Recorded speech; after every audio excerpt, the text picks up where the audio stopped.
السلام علیکم، میرا نام سیاف طاہر ہے اور آپ دیکھ رہے ہیں دارالوحی انسٹیٹیوٹ۔ ہمارے ساتھ قاری خبیب محمدی صاحب موجود ہیں، ہم ان سے کچھ سوال کریں گے۔ قاری صاحب بتائیے گا کہ ایسا کون سا خواب ہے جس کو دیکھنے سے اللہ تعالیٰ انسانوں کی بیماریوں کو دور فرما دیتے ہیں؟ اس پہ وضاحت فرمائیے گا۔ بسم اللہ الرحمن الرحیم۔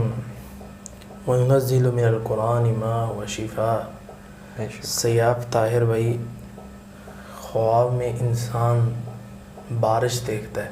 بارش ہلکی ہلکی بارش ہے، تیز نہیں ہے، سیاہ بادل نہیں ہے، نہ سرخ بادل ہیں، اچھے بادل ہیں اور ٹھنڈی ہوا ہے۔ ٹھیک ہے، آہستہ آہستہ بارش ہو رہی ہے۔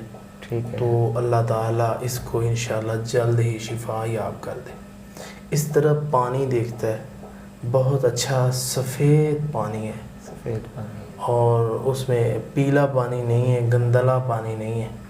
اور گندا پانی دیکھنا، پیلا پانی دیکھنا یا پیلا کپڑا دیکھنا یہ بیماری کی علامت ہوتی ہے۔ لیکن صاف ستھرا پانی ہے جو کہ شیشے کی طرح ہے، تو ایسا پانی خواب کے اندر جو شخص دیکھتا ہے اللہ تعالیٰ اس کی بیماریاں دور فرما دے گا۔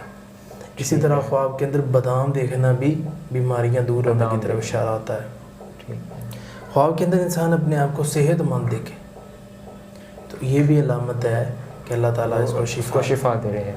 اسی طرح خواب کے اندر انسان چشمے سے نہا رہا ہے اور پانی پی رہا ہے، ٹھیک ہے، جیسے حضرت ایوب علیہ السلام کے لیے چشمہ جاری ہوا، وہ نہائے، اللہ نے ان کو صحت یاب کر دی۔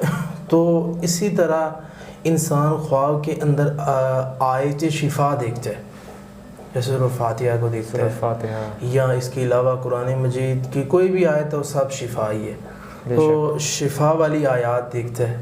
ہاں جی، تو اللہ تعالیٰ اس کی چاہے 101 بیماری ہو تب بھی اللہ تعالیٰ اس کی دور فرما دے۔ ماشاء اللہ۔